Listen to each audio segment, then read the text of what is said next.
Hello everyone. बच्चों science में आज हम करेंगे कंजर्वेशन ऑफ एनर्जी। जो आपका वर्क एंड एनर्जी जो चैप्टर चल रहा है यानी कार्य और ऊर्जा वाला, उसमें आज हम करने वाले हैं कंजर्वेशन ऑफ एनर्जी। ये रूल है, एक तरह से हम पढ़ेंगे। ऊर्जा संरक्षण का नियम है, इस नियम को आज पढ़ेंगे। तो सिंपल सी बात ये है बच्चों, कोई भी टाइप की एनर्जी होती है, किसी भी प्रकार की एनर्जी होती है, उस जो एनर्जी की मैं बात करने वाला हूं, उस ऊर्जा की जो बात करने वाला हूं, उस ऊर्जा को दूसरी ऊर्जा में बदला जा सकता है, लेकिन किसी भी ऊर्जा को खत्म नहीं कर सकते। यानी ऊर्जा को न तो बनाया जा सकता है न ही मिटाया जा सकता है। यह नियम है कि ऊर्जा को न तो बनाया जा सकता है न ऊर्जा को मिटाया जा सकता है, और इसी बल्कि क्या कर सकते हैं, ऊर्जा के एक रूप को दूसरे रूप में बदला जा सकता है। ठीक है, इंग्लिश में क्या कहेंगे, energy neither be created nor be destroyed.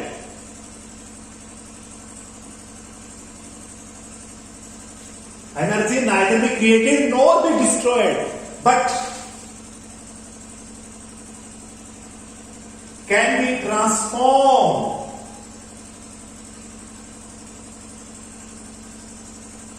one form into the other form। एक फॉर्म को दूसरी फॉर्म में हम कन्वर्ट कर सकते हैं। यही है एनर्जी का कंजर्वेशन रूल, ऊर्जा संरक्षण का नियम है। ये हिंदी में तो समझ में आ गया था कि ऊर्जा को न तो बनाया जा सकता है न मिटाया जा सकता है, किंतु एक प्रकार ऊर्जा के एक रूप को दूसरे रूप में बदला जा सकता है, बदला जा सकता है। इसी रूल को हम करने वाले हैं। देखिए बच्चों, छोटी छोटी जो चीजें हैं वो आपको पता होना चाहिए। देखो बच्चों, मैंने आपको पहले भी बताया हुआ है, जैसे मान के चलिए कोई भी एनर्जी की मैं बात करता हूं। मान के चलिए ये ग्राउंड है, धरती है, यहाँ पर कोई चीज उठा रखी है आपने, यहाँ पर मान लीजिए वाटर है, पानी है इसमें, और इसके अंदर कौन सी एनर्जी है, फिलहाल ऊपर है, हाइट से ग्राउंड से ऊपर है, तो इसमें कौन सी एनर्जी होती है, यस स्थितिज ऊर्जा होती है, स्थितिज ऊर्जा होती है, पोटेंशियल एनर्जी होती है। इसका मतलब इसमें पोटेंशियल एनर्जी है, और इस पानी को मैं नीचे गिराऊंगा तो किस में कन्वर्ट हो जाएगी, इसकी काइनेटिक एनर्जी में कन्वर्ट हो जाएगी। इसी तरह से बच्चों, हमारे घर में जो उपकरण चल रहे हैं, घर में जो इंस्ट्रूमेंट चल रहे हैं, वो कौन सी ऊर्जा ले रहे हैं, इलेक्ट्रिकल ले रहे हैं बच्चों। कौन सी ले रहे हैं, बिजली वाली इलेक्ट्रिकल एनर्जी, विद्युत ऊर्जा ले रही है। और जैसे मैं बात करूं इलेक्ट्रिकल एनर्जी को किस किस में, बल्ब की बात करूं तो बल्ब क्या करता है बताइए मुझे, यस प्रकाश ऊर्जा में बदल देता है, लाइट एनर्जी में बदल देता है, इलेक्ट्रिकल को लाइट में बदल देता है। वो खर्च नहीं हो, मतलब उसको यूज तो कर लिया उसने, लेकिन दूसरी एनर्जी मिल गई हमें। एक एनर्जी को दूसरी एनर्जी में बदला जा सकता है, ये रूल है। एनर्जी खत्म नहीं हुई हमारी।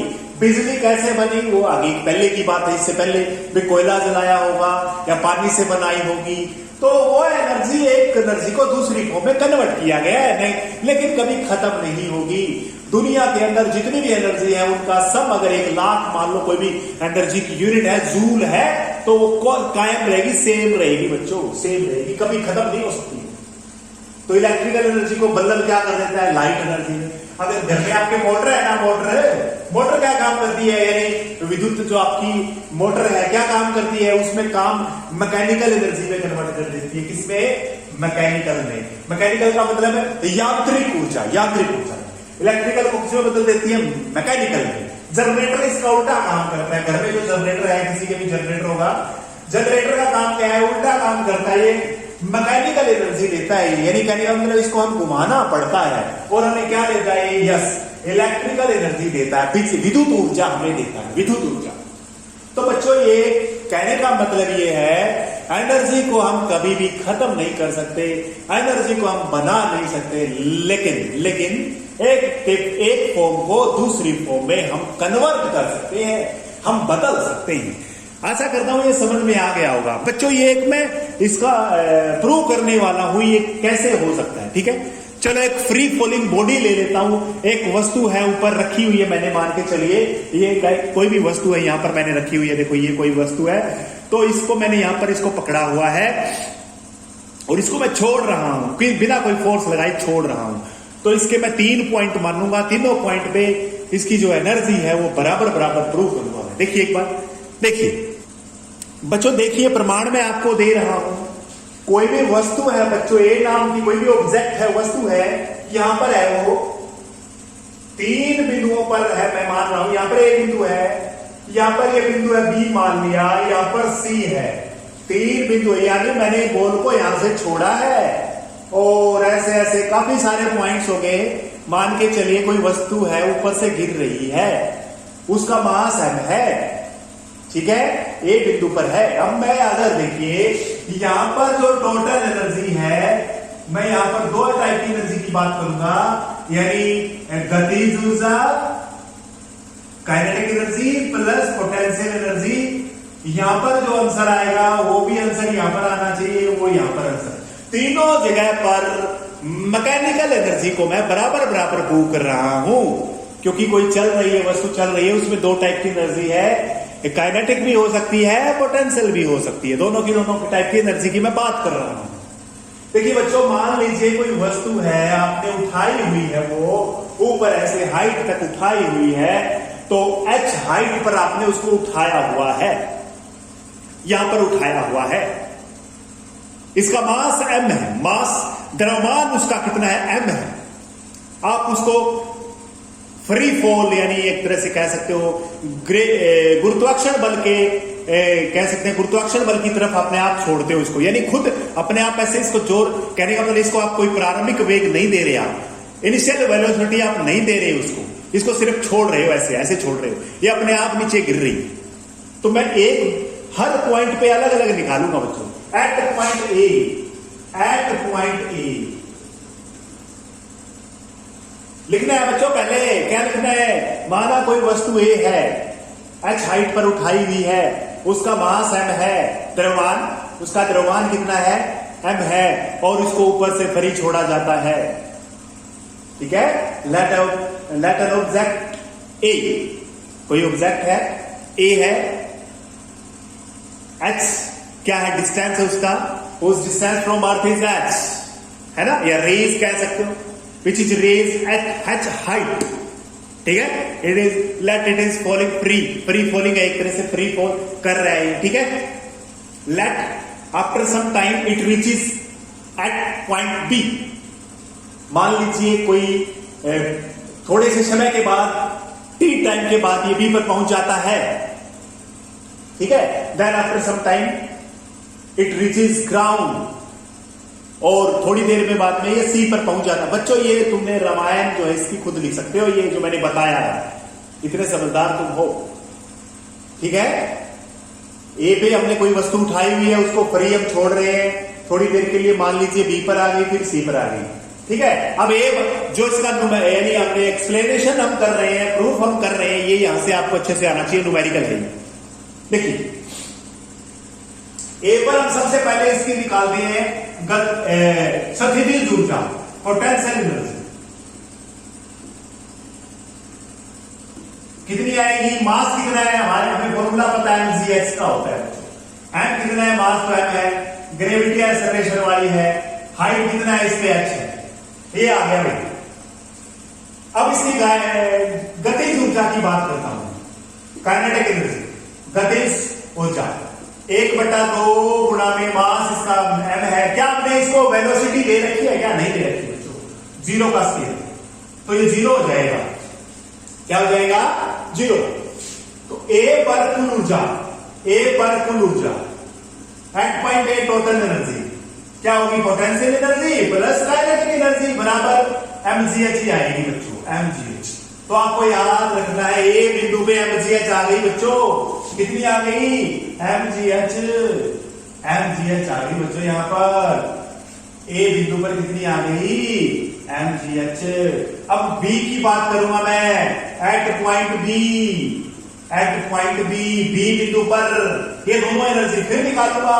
निकालो फटाफट, पहले सर्किटिक ऊर्जा निकालो। सर्किटिक मास इंटू जी इंटू में एच होती है। अब बच्चों मुझे बताइए मास कितना है इसका? m है। ग्रेविटी कितनी है? g है। धरती से ऊंचाई कितनी है इसकी? बताइए, धरती से ऊंचाई। अरे धरती से ऊंचाई इसकी कितनी है? ये वाली है। इधर देखो, ये वाली है, ये वाली कितनी है भाई? x तो सारी थी, x भी आ गया। मान के चलिए ये x दूरी नीचे आ गया भाई, ये मैंने x मान ली, तो कितनी आ जाएगी? h minus x. h minus x क्यों आया ये पता है क्या?